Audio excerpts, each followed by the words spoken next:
You put the paper in. Well, hello. My name is Aaron, and together you and I are going to write a short story together. I want you to write the worst thing you've ever written, and I want you to kiss it afterwards. I got this little timer guy.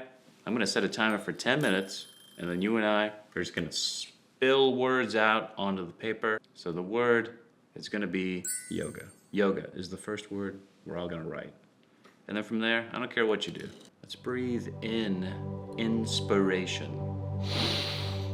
And breathe out love for ourselves.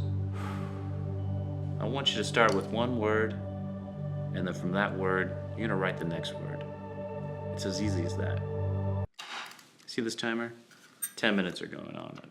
10 minutes. Right there. Let's go. Yoga.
Fantastic job, fantastic work. I think you're a fantastic person. Kiss your work. I'm gonna read my story to you, and I hope you read yours to yourself.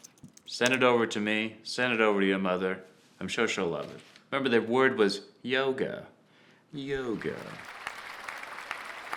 Yoga was what kept Dr. John Benjamin feeling young and free. He practiced daily, starting with downward dog and ending in child's pose, with some other stuff in between.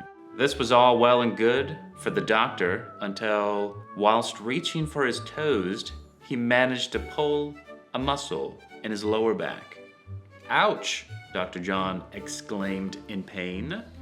I am in pain. I don't think I can move my back, which was a true statement because Dr. John could not move. For the next 8 years, Dr. John sat on his yoga mat in pain and unable to move. He neither ate nor drank, and his family was beginning to worry about his whereabouts. But through the aching pain, he had ample time to meditate and discover a deep understanding of life, and finally reached a comfortable acceptance with his predicament. I guess it's time then. He moved into child's pose to end his practice. Thankful for his time of deep reflection, he stepped outside and breathed fresh air. It had just rained, and the smell of coffee filled his nostrils. Life was new. He was lifted and light, grateful to exist, and so he walked home and greeted his wife. Hi, honey, I'm back from yoga. Dr. John's wife, Angie, was, let's just say, a little shocked to see John after all this time. But nevertheless, they picked things up from where they left off. But he promised her that he'd never touch his toes again unless she was around. And you know what? He kept that promise until the next day, where he had to touch his toes to pick up a penny and got stuck for another 8 years. The end. Well, I hope you've enjoyed this little writing exercise, and I hope that you come back tomorrow, or maybe just watch another video right now. My name is Aaron, and I'll write with you next time. Right.